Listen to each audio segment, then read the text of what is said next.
Help, I'm stuck in a time loop of AI slop, and it needs to be destroyed. Good luck. Have fun. Don't die. Next. Welcome to the Magnificently Huge Podcast with your hosts, Eric Reed, Brian Kruger, and Chris Ryerson. Three idiots who decided to slap an adverb together with an adjective to bring you one magnificently huge discussion each week about the movies and pop culture we kinda like, maybe even secretly love, before we ultimately crap all over them. We're not here to save the world, we're just here to make it weirder, one podcast at a time.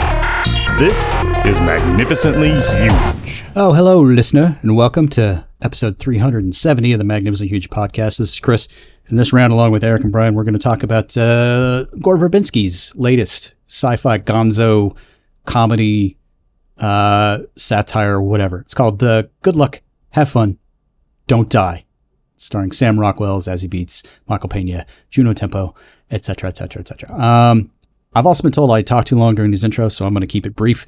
This is a very gonzo movie. It's all over the place. We have a lively discussion because it may not be the sum of its parts is basically what we're getting at here. So spoiler alerts, it's going to get into that. So if you haven't watched this yet and you don't want it to be sullied, go watch it and then come back. And then we'll talk about it. Did we like it? Do we hate it? Or was it just in between?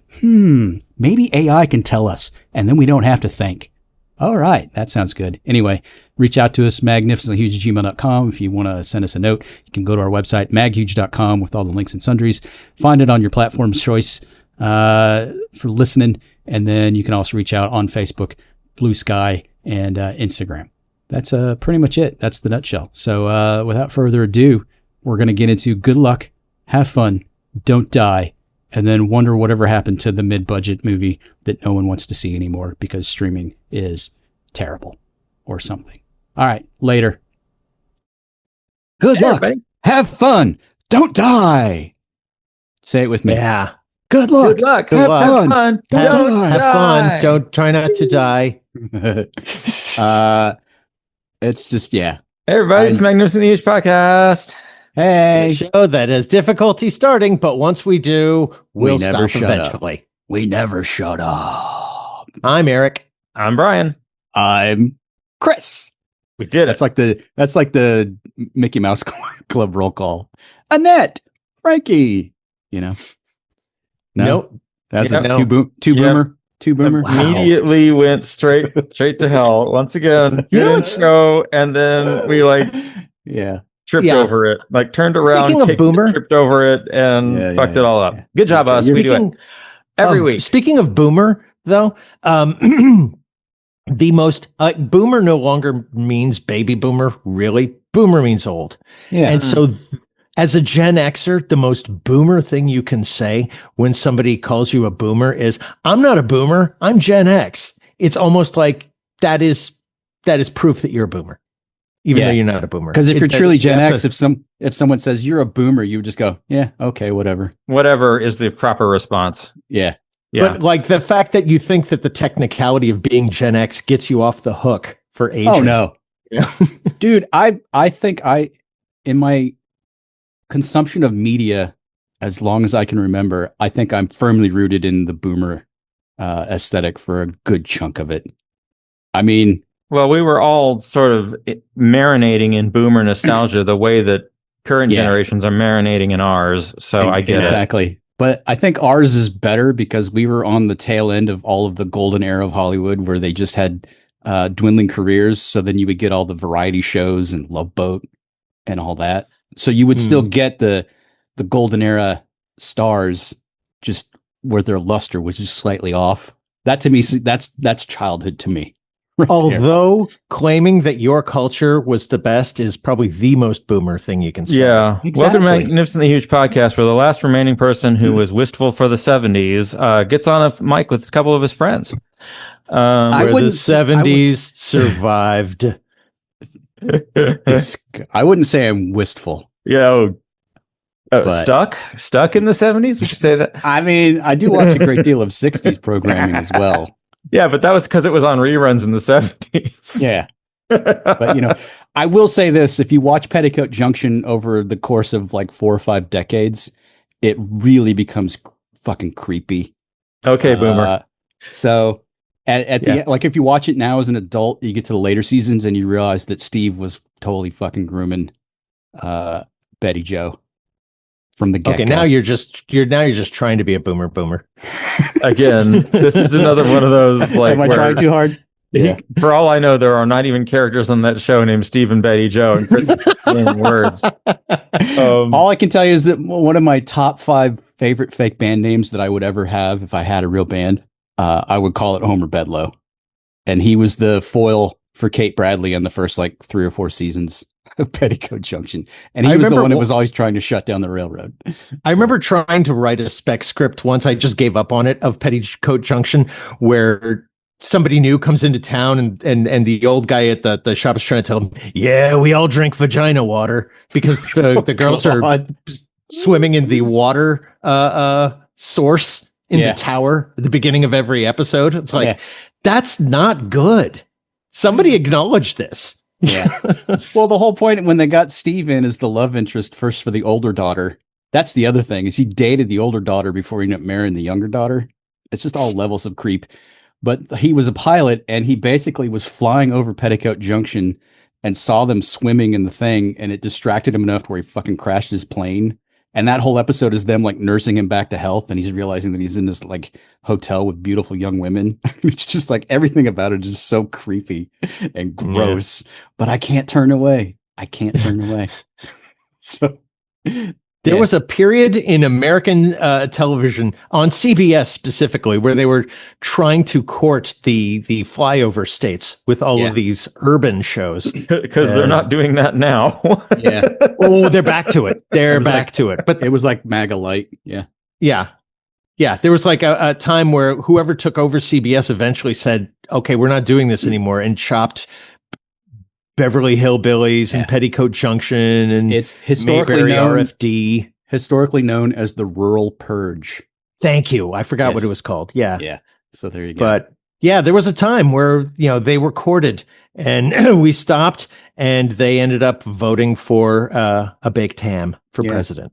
And Barry Goldwater's laughing in hell right now. They searched the world over. They thought they'd found true love, met another, and they was gone. God. Hey, bud. Oh my God. Roy. Anyway, Brian pulling out a hee-haw reference. This is starting to shit. So I'm going to try to go to the other segment where we talk about newer things we've been watching and doing. It's called the fresh shit. This shit is fresh. Oh shit, that is fresh. This stuff is really fresh. I did not have a hee-haw reference from Brian on my bingo card today. Yeah, no. But we can't quite move on before we acknowledge that the guy who accused Chris of being too entrenched in the 70s just pulled out a fucking hee-haw reference. Oh my God. Irony. I'm not saying I wasn't there. I'm saying I don't bring it up all the time. Yeah. Brian's just more Gen X than us, because he literally did not care. I did. Yes. Well played, sir. Well played indeed. Who's got something from this century? Yeah, please save us, somebody. I think I went first last show, so I'll give it up to whoever else. I can go. So wrapped up the final season of Hacks on HBO. Yes. Did it get better again? I kind of petered out that 4th season because I just got No, it did not. Okay. I didn't think it got bad, really. I've been enjoying it the whole way through. I mean, they're definitely in, and this was true the previous season, I think, as well. Few too many, everything is super easy and barely an inconvenience, Yes. Right. Too many things go right for the characters, and that's still part of the show. It is hacky, in fact, which is I don't think intentional, but it is hacky the way they have these easy storylines that sew themselves up every 30 minutes. Not much has consequences. But I never felt like it really dipped in quality. I felt like they maintained it. I mean, Jean Smart just throughout this series has been giving the most fearless performance. She's not afraid to look old. She's not afraid to look like an asshole. She's not afraid to be anything. She plays this character full out. And and takes it all the way to the final episode. Love her. Hannah Einbender, who again is Lorraine Newman's daughter, which that makes a lot of sense out of who she is. She looks more and more like her every year too. That's what's fascinating. Yeah. We don't let her forget it because we're boomers. Yeah. Yeah. That's right. Jane, you ignorant slut. God damn it.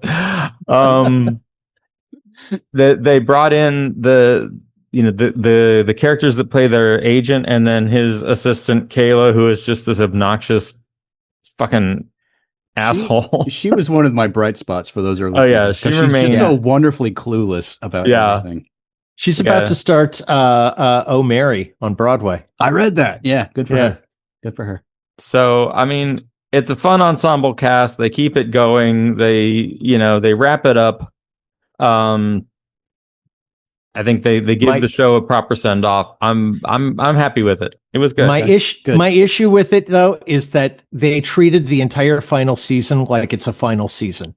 Like every episode was, you remember that thing? We're wrapping it up now. You remember that other thing? We're wrapping it up now. That one thread that we're unthreading. I got so bored, and there were like not a lot of like just explosive laughs. When those happen, I love the show. I feel like you're going to start telling me that they do a flashback episode. No, a bottle episode that's all just clips. They don't do that. Okay. Worse. I don't know. Are we allowed to say what they do, or should we not? I mean, we can tell them the basic arc of the season. Yeah. Is there redemption? That's what I want to know. Well, yeah. So the previous season had been about she wanted to get a late night show, which again was not a credible premise, right? Definitely not feasible.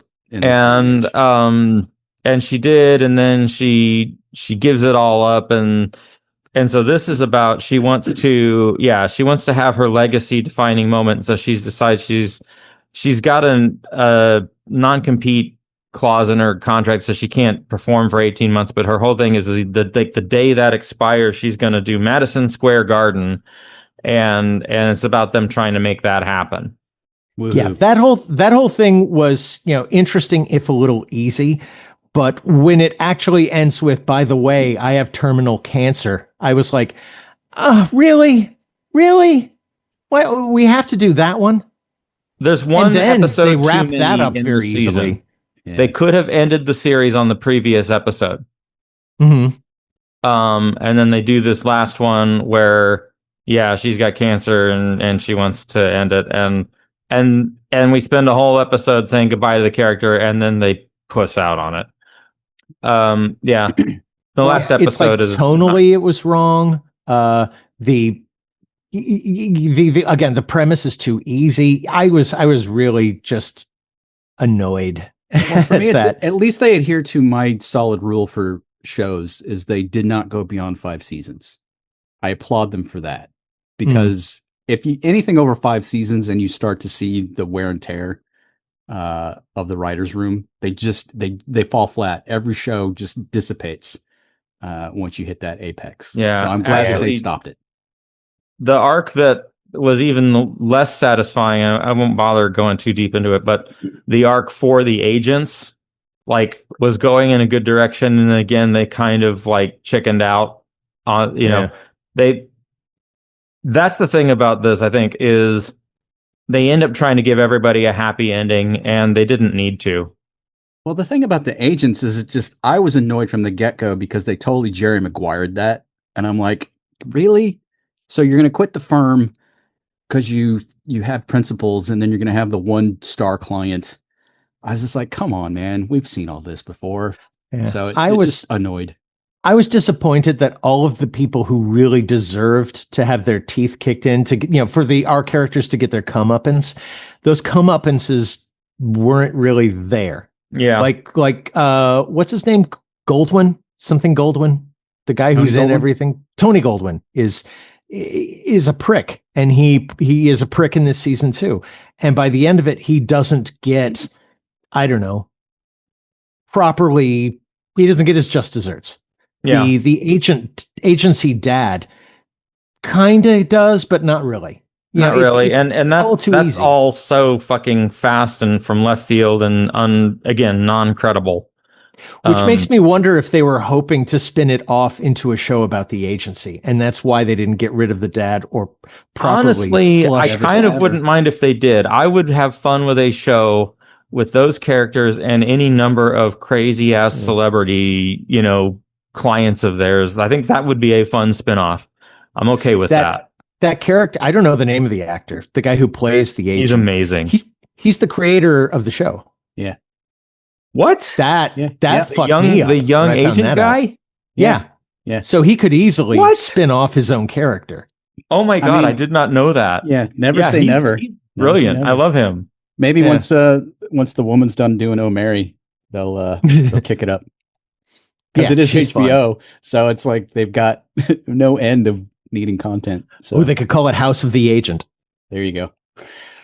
Yeah, no, he spends that's Or, I love that for him actually, that he was like, because his character is just constantly getting shit on and insecure and he's just always got this like look on his face of like, I hate this, and now I'm going to put the best possible spin on this thing I hate.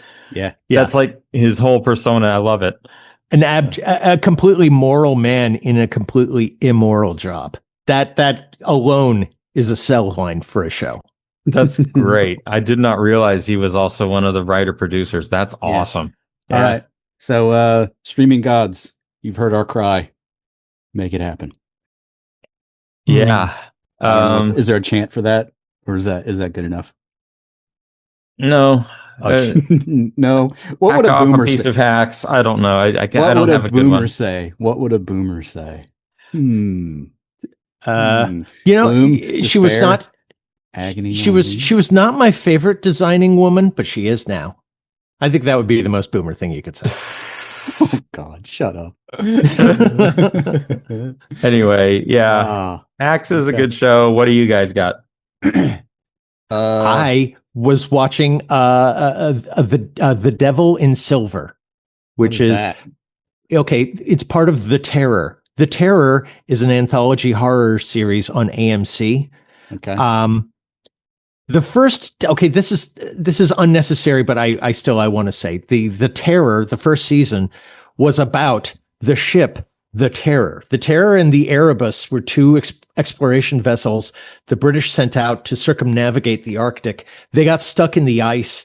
The crew was lost and never seen again. And it's actually a fucking fascinating story of, exploration, death, the elements, nature getting these people. They found the ship a couple of years ago, basically intact under the Arctic because it's so cold. Everything is in place. It's creepy. They make this show about the Terror, and I'm like, oh, I got to see this. And it turns out they get everything basically right, except they say that everybody died because there are Arctic snow monsters that ate them. And I'm like, really? You got to do Arctic snow monsters? The whole story is fascinating. You don't need Arctic snow monsters. It's like saying that Godzilla ate the Titanic. Yeah, why? but think of it though. It's like, think if this was you. I've got this story about these Arctic explorers. You're going in, you're pitching it, and you can see all of the studio heads are just eyes rolling back in their heads, totally tuning out. And then you go, but there are monsters. And then That's suddenly what they it light feels up. like. Yeah. Yeah. It feels like somebody like lost their nerve in the pitch, Mhm. So there's that. And so that always galled me. And then I see a preview for Devil in Silver, which it turns out is part of this anthology series. So I'm like, oh, all right, I'll give it a shot. It's based on a book, The Devil in Silver, about a guy who is locked in a mental institution, even though he shouldn't be. He gets in a fight. The cops throw him in the mental institution because they don't want to do the paperwork of actually arresting him. And it turns out that he has been summoned by the ghosts in this mental institution. And the ghosts feed on the people in the mental institution. It is wonderfully creepy. It's like they're kind of basically using a template from any Stephen King drama, but they're doing it well. That sounds like the first season of Legion, also with Gene Smart. Yeah. Okay. Yeah, there's an element to that. There's an Yeah. element of that other Stephen King show I was watching a minute ago. I can't even remember that. There's too many Stephen King things. But it is what's his name? Fuck me. God damn it. That guy it's got that guy from that thing, and it's got that other guy from that other him. thing. Yeah. Yeah. And that woman who's in all the stuff, she's in it. Nice. Yes. And it's by You're Stephen selling King. it now. Yeah. Yeah. I'll have to go look for it. I'm sitting here on the IMDb page trying to find names, but since it's an anthology series, there's all of the actors from all of the other shows, not the one I'm fucking watching. Thank you, IMDb. Thank you for fucking me in the asshole. It's good. It's a good horror show. And finally, okay, Dan Stevens. Dan Stevens is in it, and Also Judith from Legion. Light. Also from Judith Legion. Light, who is having her own renaissance. Yeah. Well, I mean, Oh. turns out she's the boss. Oh, Angela. Angela, Samantha, Mona. Yeah, thank you. Yeah, Dan Stevens picks neat stuff. Usually where he gets to be crazy and, weird. Yeah. And this is in keeping with that. My favorite bit is have you ever seen the show Solar Opposites?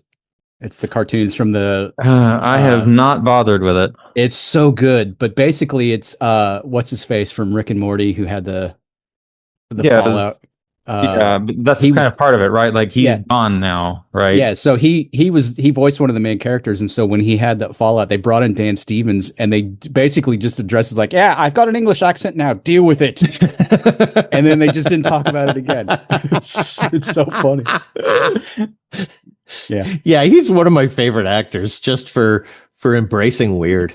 yeah, The last guy you'd think could get weird, and I think maybe that's the advantage of Hollywood falling apart. Nobody really has to maintain an image anymore. It doesn't mean anything. Well, have you seen The Man Who Invented Christmas? Mm-mm. That's Dan Stevens basically playing Dickens, and it's all about him trying to write A Christmas Carol. And it's so insane because it's rooted in real historical stuff, but there's just so many random things going on. It's quite fun. I would recommend you watch that if you can. So there you go. So that's what I'm okay. watching. And Nice. I recommend, if you don't have AMC, it's one of the streamers that you can also get probably through Amazon.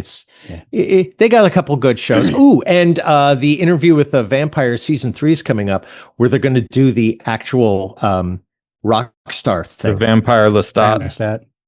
Okay. as a rock star. Yeah.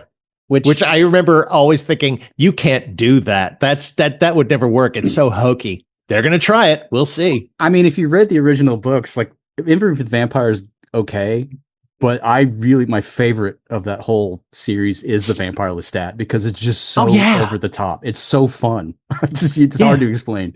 So He's the kinky one. Interview with the Vampires got that fucking mope. But Yeah. but Lestat goes for it. But I always thought you can't do the rock star thing because it's going to look, every time somebody tries to say, I'm a famous musician in a thing not about an actual famous musician, it's got bad music and a lot of posing. Yeah. That's It's why wild. I'm interested to see how hard they're going to go for this. Yeah. Okay. Good time. Maybe they pretend that all of his songs were actually David Bowie. That reminds me of the one last thing I wanted to say about hacks. I'm sorry if I can just roll it back. Yeah. Oh You're yeah. talking about the bad music. Like you can always cut away from that. And that's actually one of my complaints with hacks is they always build up like these big comedy shows that she's going to do. And they never have the guts to actually just show her doing a comedy routine. They'll have her do like one or two jokes and cut away. And I get it. That's not what the show is, but I kind of she's just no wanted to stand-up. see what those routines were. You know what I mean? In Yeah, hacks. Anyway, sorry. She's not a stand-up comic, and I it's like Gene Smart's brilliant, but she's not a stand-up comic. But I did think at one point maybe the final episode would entirely be her MSG show. Yeah. And then I thought, yeah, but she can't do it. That's what editing is for. Anyway, okay. Wah, wah. Chris, do you have any fresh shit to wrap up the segment? I do, but I can already feel you just sighing because it's this is going to be the Magnificent Huge Book Club presentation. Okay, that's better. I was ready for you to do Nick at Night or some shit. So go for it. Don't be ridiculous. No, I've picked up my reading again, which is good. So I had a couple interesting things, but so real quick. So one of them is by a sci-fi author named Gregory Benford, and it's this book called Artifact, which came out in like 1985, and I remember reading it as a teenager. But basically, it's like an archaeologist in the time of 85. It's set in the near future, so like the early 90s, I guess. And so they're in Mycenae, and they're doing a dig, and they find this like cube just buried, and it basically the backdrop is Greece is just falling into like military rule collapse. There's been a coup in the whole thing, and so there's an evil Greek archaeologist who's the villain of the piece, and he's trying to steal it and the whole thing. And it turns out there's like some sort of singularity inside. And when they try to steal it from the Greek government to go study it, they drop it down a shaft, and then it dislodges the singularity that had been buried for millennia. And then Pinhead comes out? It's a race to, and then it's a race to save the world before the singularity finds itself again and explodes and destroys the whole planet. It's very Michael Crichton. It's a beach read for sure, but it's got enough fun characters that it's actually a very easy read. But what a fine companion piece to our main topic for this show. It's similar, which is one reason. See, I feel like a dick now because I also had gone back to reading, and I was restarting Brothers Karamazov, right? But yours sounds way cooler. Oh yeah, well no, I had realized that my reading has slacked off considerably the last several years. So I'm trying to wean myself off of just doom scrolling streaming platforms for shit I'm not ever going to watch. So I kind of had to goose it in. So I had to pick something that would, it wouldn't matter if I sort of just tuned out halfway through a paragraph and then came back to it kind of thing. So that's this, but it's very Michael Crichton. If you've read any Michael Crichton, that's exactly the flavor. I just remember enjoying reading so much. And I was just like, I should just find a fucking book, not even an Audible, like actually reading. Well, I have another suggestion for you that I moved on to. It's a recent one. It's from 2024. It's called Chicano Frankenstein by Daniel A. Olivas.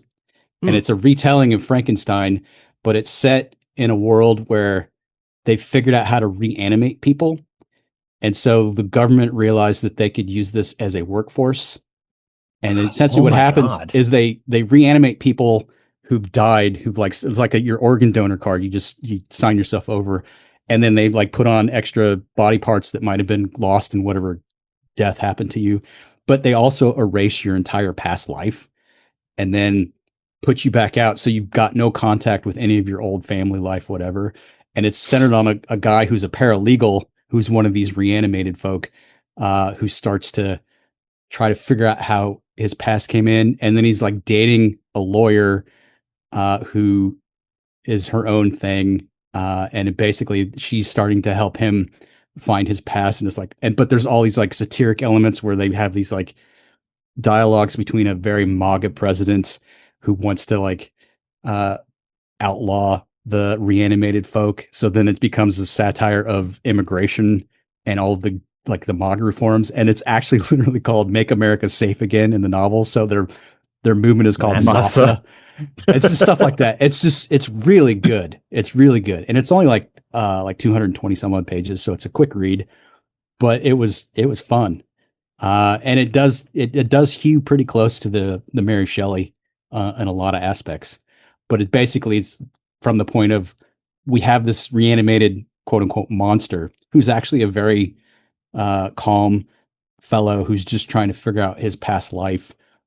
So rather than go on a bender and like destroy everything because he's just gone insane from being a monster, it's a way more subdued, but it's like all this like corporatism stuff coming in and the whole 9 yards. So it was quite good. Yeah, so. I thought for a minute there, you made me think they were going with what I was talking about last week with AI is basically so that we can have slavery again without getting in trouble. Yeah. Well, that's sort of where they introduce it.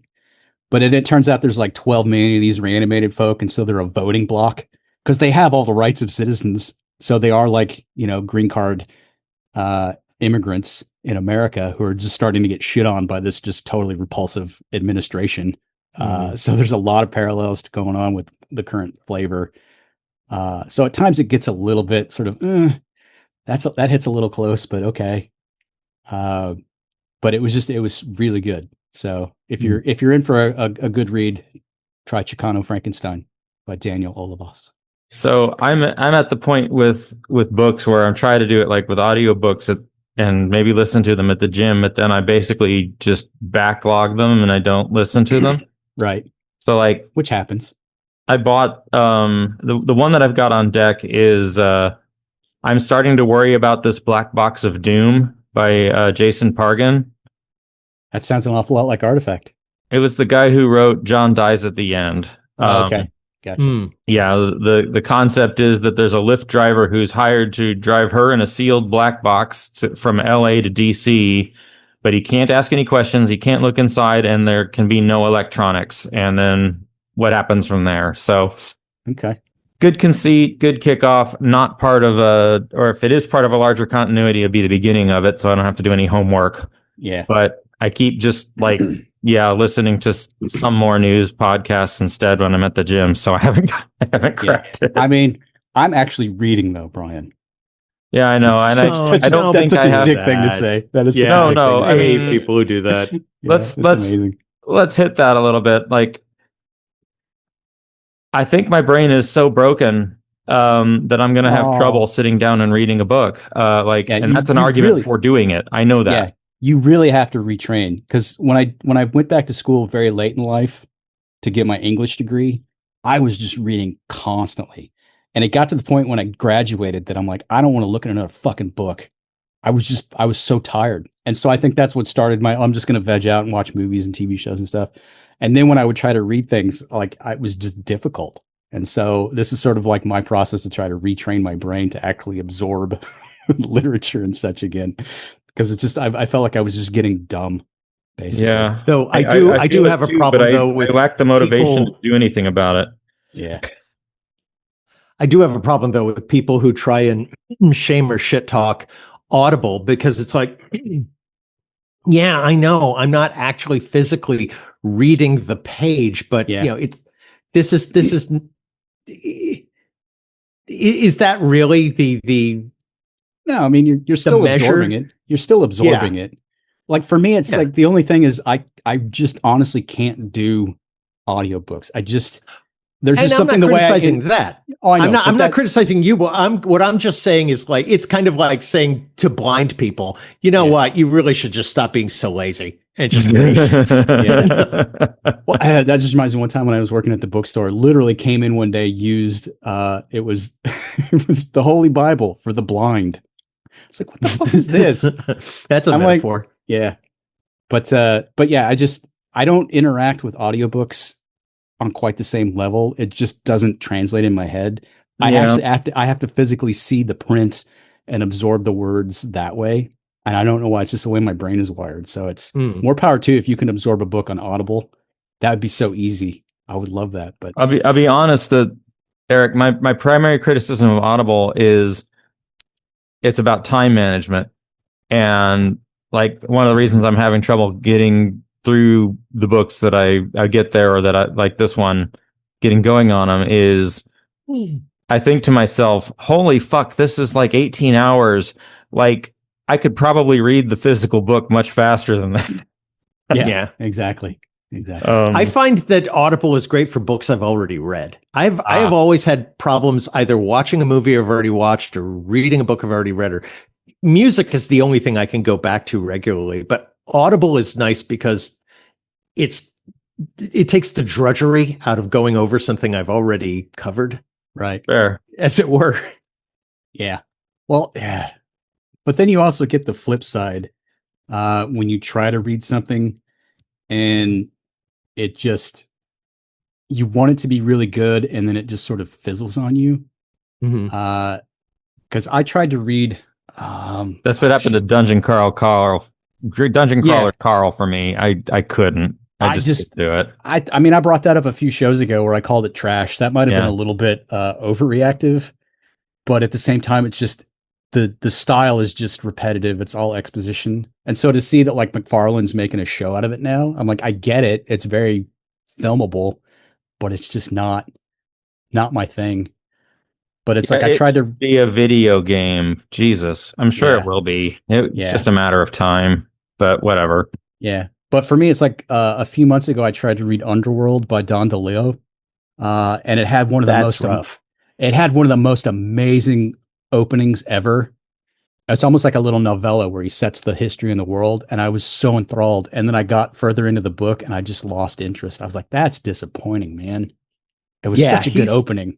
He's like a bucking bronco. You really have to hold on if you want to read one of his books because he's not going to help you. Yeah, so I'm going to have to go back to that one once I'm a little bit more primed, I think. So there you have it.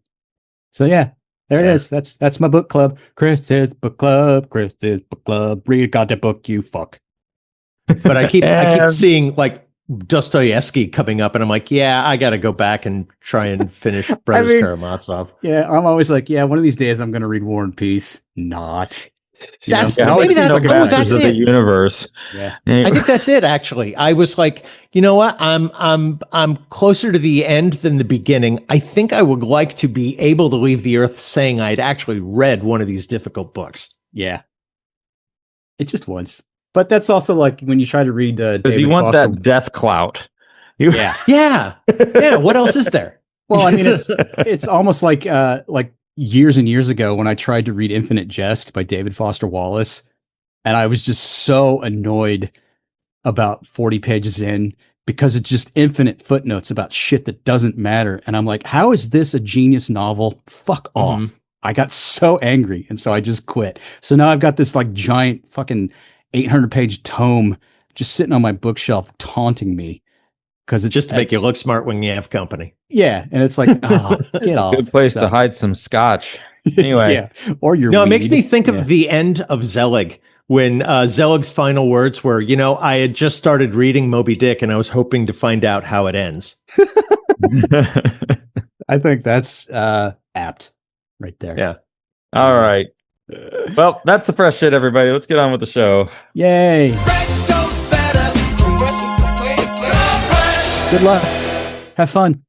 Don't die. All right. How do we want to cover this? Because I think we're going to be in some serious risk of spoiler territory. I think if you haven't seen it by now, you're on your own. Yeah.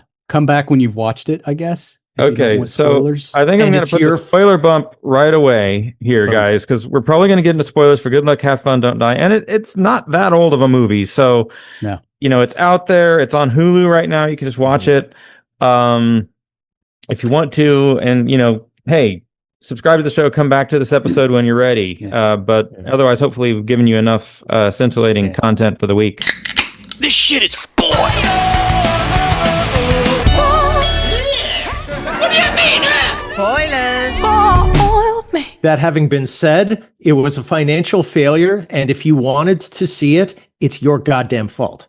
Yeah. So not too much sympathy here. Which is so weird too, because it's the first film from Gore Verbinski in like 10 years or something. Yeah. And that itself should be something interesting, but it got lost in the shuffle.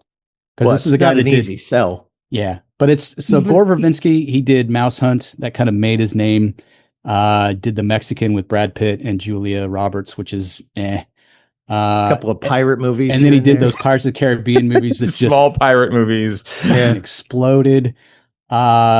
And so on and so forth. And then he did Lone Ranger from the director of The Lone Ranger. Yeah, which sort of derailed his career somewhat, but But he also did at the same time Rango, which is one of my favorite animated movies of recent memory. It is Pirates of the Caribbean. I mean, the guy can make a good movie. Let's face it, he's a good director. Now he's given like 1/10 of the budget. Of most which of those I think works in favor here. Agree. You're making a $20 million movie that looks this fucking good. Hell yes. Let's start from the beginning. What did you think?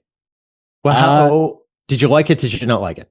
I had not really followed anything about it. I knew it was around. I didn't make it to the theater, but I purposely avoided anything because I knew it was going to be this like weird gonzo whatever.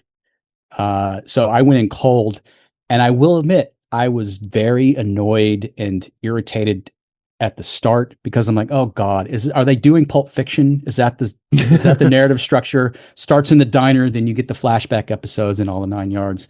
But as they did more and more of those Black Mirror type episodes, it became a much more cogent through line for me. And then I started kind of seeing the wider picture, and then I really opened up, and I'm like, oh, this is actually kind of fun. So I can get it with this. So yeah. I had to come into this movie. The problem was a lot of the expectations. So when you say Sam Rockwell is the lead in a new Gore Verbinski movie with this crazy conceit, like, you've set the bar pretty high for me. Yeah. Going in. Now, it just so happened that my wife went and saw this one in the theater with her daughter, and I didn't go for whatever reason. I don't even know why. Probably I was sick or something. And she didn't like it. So I had the bar set high, and then I had her come home and saying it was a super disappointment. Yeah. And so now I'm going in expecting it to kind of suck, and it didn't suck, but my spoiler-free take on this is, if you're going to come out now with a title like Good Luck, Have Fun, Don't Die in the shadow of Everything Everywhere All at Once, and your marketing campaign is going to evoke that, this whole movie, if the exact same movie had been made by, like, say, the people who made Dave Made a Maze, right, at the same budget, no frame had changed, but it was just unknowns, I would have liked it better. The fact that my expectations were set to Everything Everywhere All at Once, starring Sam Rockwell, made by Gore Verbinski, and what we got was a handful of things all in one city block spread over a few days. Right. It didn't meet the expectations that were being set, and the big reveal of the movie was so fucking obvious from the jump that the movie thinks it's got you, and it really didn't. Right. And we can address that down the road, because I have some thoughts on that. So, but how about you, Eric? Did you enjoy it? I did enjoy it, but I thought it was thin. I think this is the kind of thing, once again, there should be a streaming show, because there are so many elements that you need to dig into deeper that this almost, it feels too superficial. Not even multiple seasons. You could do it in one season, but there's a lot that needs to be dug out with this film. Well, and it's sort of structurally, it almost derails it when they start off with a bang in the diner. Explain the bang, the starting off, because that's the whole setting of the movie. So it's these people in a diner having dinner. In walks Sam Rockwell in this crazy outfit. Looks like a homeless dude. And immediately he starts yelling at everybody, throwing their phones against the wall and into the water and whatnot. And he explains that he's from the future. He's here to save the world. He's been back 100 and some odd times already to try different combinations of these diner guests to see which one will get him to the end. And so it's another go around. So then it sets itself up as sort of a Groundhog Day slash kind of time travel, slash time travel slash Edge of Tomorrow kind of vibe. And so it's this long opening sequence where you get to let Sam Rockwell just be Sam Rockwell. And he's just, is he though? Because he's not, that was part of it, was like, he was a bit too acerbic and not enough. It was actually not the Sam Rockwell I was expecting. There's a little bit of Zappa Beeblebrox in this for me. Yeah. It's been a while since we've let Rockwell be Rockwell. So it is different, but it's the same. I think. And he even gets a little dance move in there, here and there. Okay. But he's trying to stop a 9-year-old down the street from creating the singularity, an AI that just fucks everything up in the future, and half of humanity dies. Yeah. And somehow some combination of the people in this diner is going to be the right combination to get him to that point. And so, just to start, this is why I like Gore Verbinski. I mean, he does these like grand commercial things, but I love the first couple Pirates movies. I love Mouse Hunt. I think he's great at just style. And this one, it's like a compact minute or so of the opening film where you see all of these little tidbits, folks on their phones, the diner, blah, blah, blah. And it goes in on the clock. The big hand hits the 2, and then Rockwell shows up, and then you get all of the weird like time displacement stuff, and then he's yelling at folks, trying to get him on board. He says, "I've got a bomb," and then people's like, "Well, I'll come." And he's like looking at like the one guy that raised his hand, like, just I can't remember his name, Jerry. We'll call him. He's like, "Sit down, Jerry. You're a liability. You got a bad knee, and you die every time. So no." You know, and that to me was like, that's very jarring, and it sets the tone. And then he kind of goes through and ends up with his squad, and one of them is a girl that he's never picked before, apparently. But he finally says, "Yeah, fuck it, we'll do it." And you know right off the bat that, okay, this is going to be the ingredients that sort of give us the adventure. Yeah. And then he kind of moves on. Well, but they actually don't start with her. And so like, yeah, movie structure is, and you know, I was going to say too, this movie is like several Black Mirror episodes in one movie. Mm-hmm. And it actually works against it because, you know, I always say like, for your big, crazy sci-fi movie or whatever, I'm willing to kind of go along with like, give me the one, you know, thing I have to just kind of accept and say, whatever, fine. As long as that's true. Well, that's true. There is this movie has like 7 of those. Yeah. And we start with, there's the first woman who volunteers, and now we're going to cut back and we're going to watch her story. Or was it the teachers we saw first? I don't even remember. It was like go back and watch the backstory of all these characters. Yeah, right? It was Michael Pena and Zazie Beetz. Yeah. As teachers in the school. And then you kind of get that whole story where AI is sort of zombifying the teenagers. Yeah, literally the cell phones are turning your kids into zombies, literal zombies. And an interesting thing that, you know, when the first time we see that flashback, that made me think the teachers must be particularly important to the story. Right. And now I realize, no, the phones are particularly important to the story and what's, you know, happening to the teens in them. So they will flashback on characters, but not because we need to know more about the characters. But there's also little nuggets in each of those flashback stories that sort of enhance the larger overall structure. No, it all the script works. Yeah. It's just underwhelming in some way that maybe we'll get to. Yeah. Well, for me, it's I put it this way. I was watching it, and like I said, at first I was annoyed because I'm like, oh god damn it. So now they're doing Pulp Fiction. That's going to turn into Terminator, and then we're getting The World's End and stuff like that. And so I was like, I got really irritated. But as the movie progressed, I'm like, but are they pulling all of these very obvious references to just show you the through line, like how dumb everybody has gotten? And so they've actually managed to make something interesting and fun out of just the standard cliche trite sci-fi tropes that we've all just come to know. Well, like, to me, that's what worked for me. But to me, what I was going to say is all of these conceits at the end, it all does make sense, but in a very predictable and unsatisfying way, right? Like, so, you know, we've got the teachers and the kids are being turned into zombies, like breaking through doorways, Night of the Living Dead style with their phones. But we also get another conceit, which is one of the teachers has built a fucking Buck Rogers style ray gun, a phone jammer that can temporarily bust, like, for a couple seconds, the spell of the phones over the teenagers. Yeah. By bricking the phones for a second. Yeah. So we got to accept that these things exist.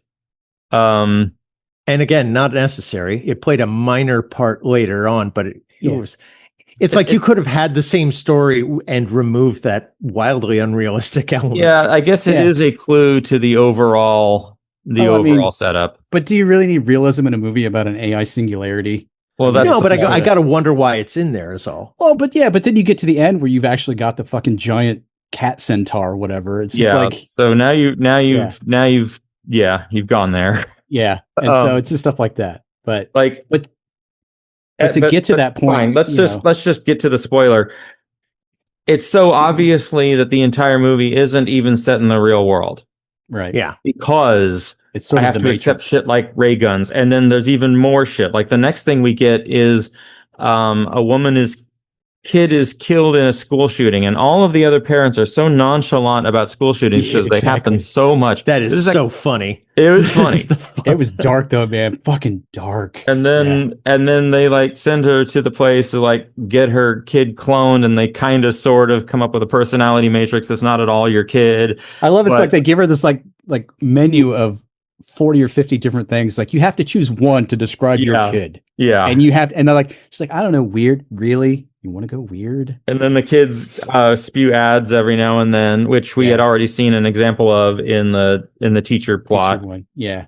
So it's just, and that just, but so the whole thing where it's just like they've attacked the rampant school shootings in our country, and everybody's just sort of blasé. Oh, is this your first one? Yeah, we've lost 4. We've had 4. You've lost 4 kids? No, same kid 4 times. When she goes to that mixture, and they're like, but this time we thought we'd have a little fun with it. So our kid's a little bit racist, and the dad's like an African American dude. I was like, oh God, holy shit. Yeah. So we've got this whole this whole Black Mirror episode gets inserted into it. Yeah. Right. And then this grieving mother is given a mysterious device that, I think we're led to believe is supposed to be just like an AI voice version of her kid that's much more authentic. Yeah, it's like his consciousness. But all of this is pointing to the obvious thing, which Chris says that ultimately a centaur made up of kitty cats that pisses glitter shows up because people had been speculating that such things could happen. Yeah. And it's like, okay, none of this world is real. In fact, the only thing that might be real, based on my first viewing of this movie, is the voice that the mom is hearing might actually be a real person in the actual real world. But that is not potentially confirmed or explored or anything. Something that would be further explored if this was a full streaming show. Again, there's a lot of possibilities. None of them can really be dug into. We also have a character who is allergic to Wi-Fi and cell phones, which is also nonsense, right? Much like what's his name on Better Call Saul. I mean, it has precedence, but it's also bullshit. Yeah. But they also address that she's literally the only one. So she's clearly an important puzzle piece for the overall story that we're encountering. So it's that. But then we get her flashback where she's working as like a party princess, which explains why she's dressed like a princess in the diner. Mm-hmm. Because she's trying to go to places where kids are doing stuff without phones. Yeah. And then it turns like as she goes to each party, more and more kids are hooked on their phones. And then after that middle story, you're like, oh God, those are all children that have died and been cloned. It's like, it just starts to get really, really dark about midway, and just they don't let up, which I appreciate. Yeah. So again, I think all of these things actually work together on the page. Yeah. But we don't really get to play with them the way we could. Like it feels like there's a better movie in here somehow. Well, I mean, that's part of the format as well. Like, I agree that this, as a series, like a limited run series, and they had more room to play, I think this could have been just over the top amazing, really. Well, and each episode would be its own little box story, like a Black Mirror kind of a thing for the overarching and that kind of deal. Sure. Yeah. But and you could also you could actually go more anarchy with all of this stuff, because we're still sort of slavishly adhering to this story of we got to cross town to get to the kid, which is not bad, except if you only have like an hour and a half long, 2 hour long movie, you got to crush through all of the other interesting stuff to get back to that story. Yeah. But where they make it fun is that Rockwell, as the guy from the future, basically says, I have no idea what's going to happen next. It's different every time. I love the fact that there's no clear path. He can only get so far before it moves. And that's where it sort of separates from something like Edge of Tomorrow, because that's all about Tom Cruise's character just by rote learning where all the beats are to get through to the next level. This is like all fucking chaos and anarchy. And it's like, I don't know where it's going. So I thought this was actually, now that you mention it, it's kind of like if we had just concentrated on one of the failed lifetimes of Tom Cruise in Edge of Tomorrow. Yeah. Okay. So this is kind of exactly the point where I feel like here's my pitch for how to make this better. Right. Mm-hmm.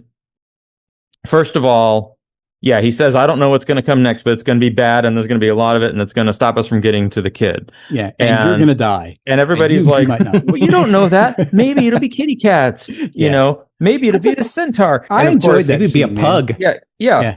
I enjoyed it. So, but here's the thing: like, once the giant kitty cat centaur, which fun, sure, shows up to be a problem, sort of the Stay Puft Marshmallow Man moment of this movie. Right.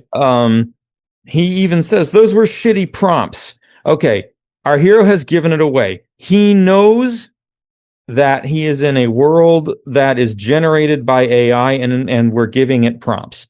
Right. He has had throughout the whole movie a button that allows him to reset and try again. Right. And at no point do we actually bother to Groundhog Day this movie and try again. I was thinking that by the end, we were going to see several failures and, eventually in a success, but we're going to get a lot of fun ideas, maybe kind of in the Cabin in the Woods kind of level of just, I think it's ideas. Yeah, I agree with that. It's more on par with Cabin in the Woods, because if you do the other bit where you actually show those misadventures, let me finish that though. Like, okay. I wanted to see him flash back to that scene and keep trying to get different prompts and the different results, as opposed to just sticking with the one. But for me, it's like it sets it up nicely in that opening diner scene where you start to see elements of like that's the failed mission, and to me it makes it better, because then you can start imagining what that failure might have been like rather than just flatly seeing it. That worked for me. But that's I think it was an acknowledgement that we've seen that movie before, where we're going through like variations of the same Groundhog Day. Right. But we're gonna accept that you understand that and just move on. Yeah. But that having been said, I kind of knew that they were already in a program of some kind when all the fingers got chopped off of the zombie kids and the fingers were still tapping. Yeah. I was like, that's either really lazy filmmaking or none of this is real. Winking and nod. Yeah. Right. And then we never break out of that and see what actual reality is like. Like, there's this whole dimension to it that is not shown or explored. Which makes me think they thought they had sequels. That this was going to do such gangbusters, they were going to get to expand this with other films. Yeah. Because, I mean, it is possible. Maybe he's not a time traveler. Maybe he's in a coma. Yeah. But there's a lot crazy. Of different possibles, but I don't think we're going to find out. Yeah. But that's, again, where the flavor comes in, because if you watch a shit ton of movies like we do, this is literally a Frankenstein's mishmash, because there's that whole 12 Monkeys underplay. There's the Terminator. There's Everything Everywhere All at Once, and all the multiverse shit we've had to put up with the last 10 years. And then the Matrix stuff, you get you just all of that. And so normally that kind of stuff would annoy me, like I said earlier, but they piece it together in such a way where it's like they're acknowledging that there is no original idea, and that is why AI slop is so disastrous. That is a wonderfully, yeah. Okay, I like that. And that was my take coming out of it. I'm like, they did all of this on purpose to show you that this is what happens when you have other ideas that get incorporated into something that's supposed to be grander, and yet it's still not. If they meant to do that, that is so subversively meta. Yes, I love that. I hadn't even thought of that. Yeah. And that was my take on it coming out. I'm like, like you say, if that's the intent behind all of this, chef's kiss. Chef's kiss. So I feel like you're giving the movie too much credit, but I like that. I like that interpretation. I mean, you kind of interact with art in your own way, sir. Whether they meant to or not, that's what you come away with it. Yeah. This is one of the things I found unsatisfying about the movie was it was trying so hard to say we have a strong opinion about, the future of AI and how we're all just turning into zombies and da-da-da-da-da. And it has zero of, and of course it's all being done just to sell us, regurgitated shit from, the shitty AI that ruins everything doesn't come out of a 9-year-old. It comes out of greedy fuckers taking all the water, and for a movie that's trying to hit you over the head with its message as hard as this one is, that isn't even. But here's the thing: if you go to the pitch movie, it's hard to sell a movie where it's basically about a group of misfits that try to blow up a data center. I mean, it's just not going to work. I think actually though the I don't know, the devil's choice of this movie is AI. It has the promise of giving you a perfect existence, a perfect life where nothing hurts. That's what they out and say, nothing hurts. And you have to ask yourself, is it worth giving up, your freedom and your reality to an AI in order to get, or the ability to experience anything novel that hasn't been seen before? Right. Like I don't think they're going to, the water usage and the bolts and nuts. I'm just saying it's not a fucking kid. It's in a bedroom. It's capitalism that's destroying this. Nope. Yeah. The thing that everybody hates about AI is that nobody's asking for it and it's being forced on us by greedy assholes. Yeah. Right. But I think this is a different subgenre of the argument. Like when I asked the thing about, are we promoting slavery? And is that, isn't that in itself a bad thing? That's a different argument from the water usage and capitalism, but it's still a criticism, right? These are all just different points of view on the same, oh boy, are we fucked. Yeah. Yeah. And that may just be a function of how quickly this thing has been happening in the real world and how long it took to get a script like this made. I don't know. Yeah. Well, I mean, it didn't start out like that, but they realized, I think, going into production, pre-production at least, that they probably needed to jump on that vanguard a little bit to make it more relevant. So yeah, but the actual kid sitting on the pile of wires with the killer toys from Toy Story or whatever, like all of that was just so lame. Well, I mean, when the guy who wrote it was Matthew Robinson, apparently his name, but the initial script that he wrote was a television pilot that was called "Don't Trust Anyone Under 30," and it was apparently about a literary major who attempts to connect with other students over books, but there wasn't enough material, I guess, to sustain it as a series. So then he shifted to The Man from the Future and the Vignettes and all of that. So it's like basically the Michael Pena plot was the original. That's what it sounds like, and so it's interesting. But I mean, it's just like this, I think would be a good comparison to something like Dungeon Crawler Carl. It's got that flavor, but this one is much more pointed about it because, again, you got Rockwell is just like, oh, you're totally not going to make it. I mean, it's just like everybody's expendable. And then suddenly the realization on like Zazie Beetz, like, we're all expendable? It's just like, you can't control any of this. And that's why it's so fun to me, because it's just, you literally don't know what's behind door number 2. So let's take door number 2. That's kind of the vibe that I got. And so as it went along, I appreciated it more. Was it the greatest movie ever made? No, but it was fun. Yeah. I liked the ideas behind it. I don't think they went for it hard enough. If this had been a Terry Gilliam film from the 80s, it would have been out of this fucking world. But I think they pulled their punches a little, and it affected it. That's fair. Because I did come out with more bemusement than elation, I guess. It didn't reinvent the wheel, but it certainly gave it a good shot, as far as I'm concerned.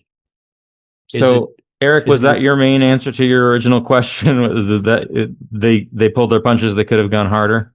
Yeah. It was a good try. It was like I don't know, a stunt jump that didn't quite clear all the buses. Yeah. Agreed. And is it for everybody? Oh, hell no. I don't think but it tries to be. Yeah. I think maybe that's what hurt it too, is that they were trying to make a commercial theatrical release. But yeah, everything everywhere all at once was just a fluke. Yeah. And I think that's a fair point that you guys are pointing at. I still haven't seen it, but I've seen enough and read about it enough to kind of get the gist. But it seems like had that movie not won the Oscar, I think it would have affected this movie for the better, because then they wouldn't have felt like the urge to raise the bar so much and swing for the fences so much. I mean, it might have been a little they can't all be once in a lifetime masterpieces. It's fine. But how does this movie with a really modest budget, we have original IP, $20 million budget, less Right. than some episodes of some streaming shows nowadays, right? Right. Only makes $9 million at the box office. Like, how did they fuck it up that bad? I think they just honestly didn't know how to market it. It's so gonzo. It's like, what do you focus on? You give it Yeah. away and you tell everybody what it is going in, and then at which case it's neutered from the get-go. I mean, it's a tough sell. I'm surprised it got made, honestly. I saw the preview. I saw it was Sam Rockwell. I saw who made it, and I saw the title, and I said, "Oh, that I am in." Right? Yeah. I didn't go to the theater. I didn't see it. I didn't do shit. Well, and that may be the reality. Like in 2019, there might have been $40 million worth of people who would be willing to go to the theater, but in 2026, there's 9.3 million, and they would have also enjoyed Dust Bunny if they'd have heard it existed. Yeah, but which still, you know, oh my God, Dust Bunny. So yeah, I mean, maybe part of this is just in the same way that we were talking about, you know, I was talking about Masters of the Universe in the last episode. A $200 million budget is never going to get anywhere close. Yeah. Like maybe theatrical is just fucked, and even a $20 million movie can't do it at theatrical. But it's on Hulu as of this week, and it's trending hard. So it's not like it's not finding an audience. So that's Dust good. Bunny was number one on HBO for like a week or two when it hit. Yeah. I think we need to start looking at I think they need to start looking at theatrical release as a marketing tool for when it goes to streaming. It's like the point is not the theatrical release. Yeah, well, then the budgets for these things have to come down. So maybe this one will actually work out okay for everybody. But a $250 million movie doesn't make any economic sense in that world, right? Like, it's funny. This actually relates to a I don't remember what YouTube channel it was, but whoever the guy is calls himself Falcon on like I don't know. It's some fucking YouTube channel where they talk about video games. Huh? Like what games? What culture or something like that. I don't know. Okay. But he's talking about video game prices, and he was talking about how, like, you know, the cost of making video games is also in the hundreds of millions, at least for the big AAA ones, and it doesn't make any goddamn sense. And everybody's saying, hey, prices need to go up, and they're actually raising the prices of consoles. And what's actually happening is older games are doing great. Like Devil May Cry 5, which came out in like, I don't know, 7 or 8 years ago, had its biggest year of sales ever once it got down to the $30 price point. Yeah. And we're just at a point now where everybody's like, you know what? If I just don't buy into the FOMO, if I can just chill the fuck out and wait until the thing comes to whatever, the streaming service or, you know, the Steam sale, I'll buy in when the value proposition is right for me. Yeah. Well, and to that effect as well, it's I think the streaming bubble is popped. I mean, we're starting to see all these alignments where there was so much a la carte. Yeah, and that's why CNN has to go MAGA. Yeah, and so everything's kind of consolidating. But on the flip side, like physical media is starting to have an uptick again. Like people are getting DVDs and records and the whole 9 yards. So it's like going back to that's an interesting path forward for them. Can they do that? But again, I don't know if people have enough money for that, or they're going to have to sell the DVDs for a lot less than $20. But it's just interesting to watch. So, you know, but I don't know. But yeah, if they sold the DVDs for $5, could that work? I don't know. I mean, you could even sell them, you'd sell them online, and you could just own the rights, how they do it. You know, I don't know, but we're not going to get dollar theaters again. So I don't see the theaters getting cheaper. The theaters are so hurt. They can't drop prices on shit. They're probably going to start requiring you to buy a $10 bucket of popcorn anytime you go see a movie. Yeah. But I think that's why we have to stop saying it didn't make money at the theater, therefore it failed. Yeah, that metric is dead. Well, no, but I guess where I was going was that's an argument for the overall budgets of these things have to come down. Yeah. And like your Marvel movies, like they need to figure out how to make a Marvel movie for $100 million. Not 250 million or whatever in order to make a profit. They can probably get $300 million out of a Marvel movie in the theater today. What shocked me is that this one couldn't make back its 20. Well, but again, it didn't get marketed very well either. I think that's the other thing. Marketing departments are pretty much just, I mean, it's like they run it through AI just to come up with their campaign and then hit send and then it's done, you know? It's just ridiculous. If you make something so obtuse, the marketing can't sell it, you don't make money. If you get the marketing people to tell you what movie to write, it's such shit, you can't make money. It's like at some point they just need to realize you're trying to bottle lightning. I mean, you need to pretend like you need to basically take the budget for your one Marvel movie and spread it across 10 movies that have an interesting story and cross your fingers. well, again, this sort of falls into the very end of Good Luck, Have Fun, Don't Die. They go through the entire adventure and then they realize, okay, something's not right. And there's that really downer ending where you're just like, oh God, the whole world did collapse. And then they do the denouement at the end where it's like he comes back, he sits immediately in front of the girl, and he's like, the virus we're going to do, garbage. He gets rid of that. And he's like, here's your blood. We basically made a virus so that everybody will be allergic to Wi-Fi and cell phones.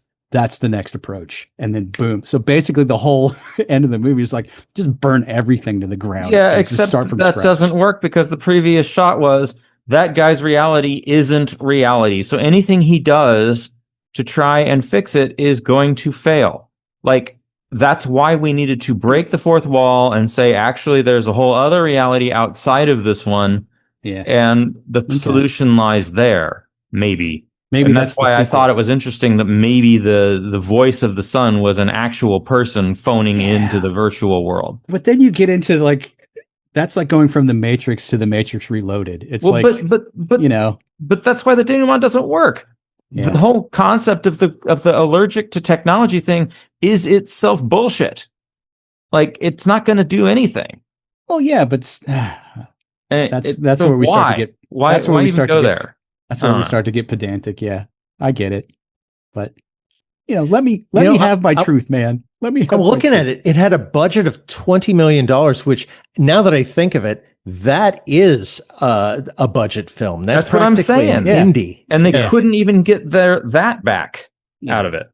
No, I will agree with you, Brian, that I think if the Dave Made a Maze folks had a $20 million budget, I would be interested to see what that would look like. I think they could have turned out the same movie and I would have had a different reaction to it. Yeah, exactly. Just because I expected something different with the names on the poster. Yeah. But to their credit, this movie does not disappoint from the acting standpoint. It's so well cast because you got Rockwell, who I'll watch in anything.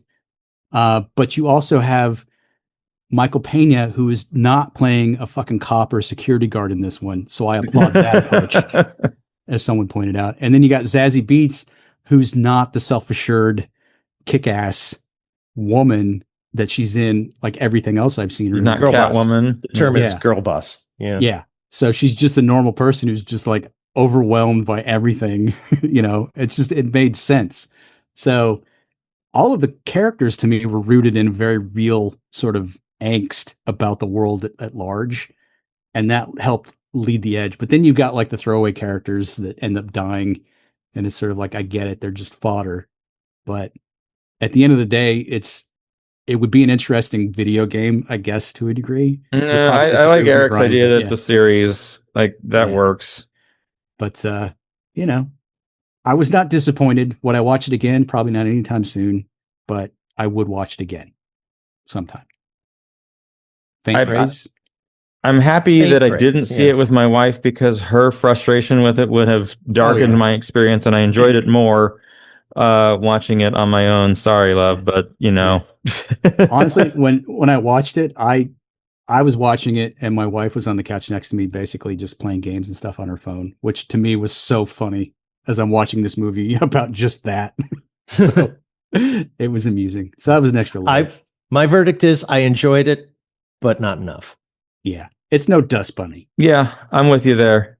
Yeah. I think Dust Bunny is still the find of the year for me.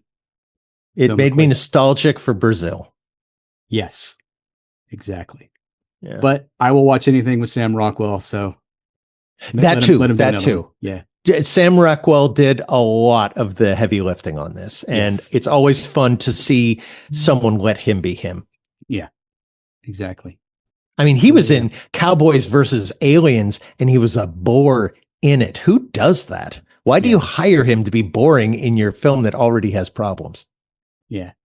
Well, you know, it is what it is. Oh, well. All right. What But will Gore Verbinski go on to do more mid-low budget extravaganzas? I don't know. Let's hope that he does a follow-up to The Lone Ranger if he can get Army Hammer. If he can get him, we should be good. Oh, I boy. mean, hey, as long as you can put a white guy in the Native American role, I'm there. Yes. Yes. Boy. I've never seen that. It has never appeared on streaming. I am so goddamn curious, but it's like it got memory hold.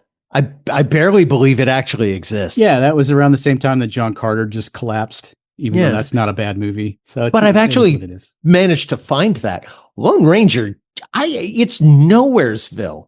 Maybe you can buy it on Amazon, but no one. I'm sure it's on Disney Plus, isn't it?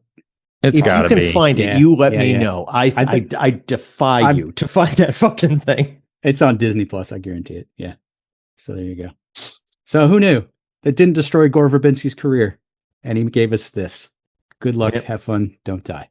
Yay. All right. Yay.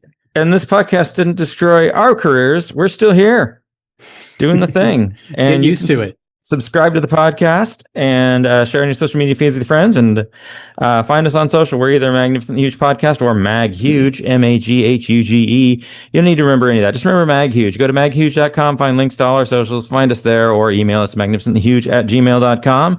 And we'll be back next week with another podcast about stuff and things. Yeah.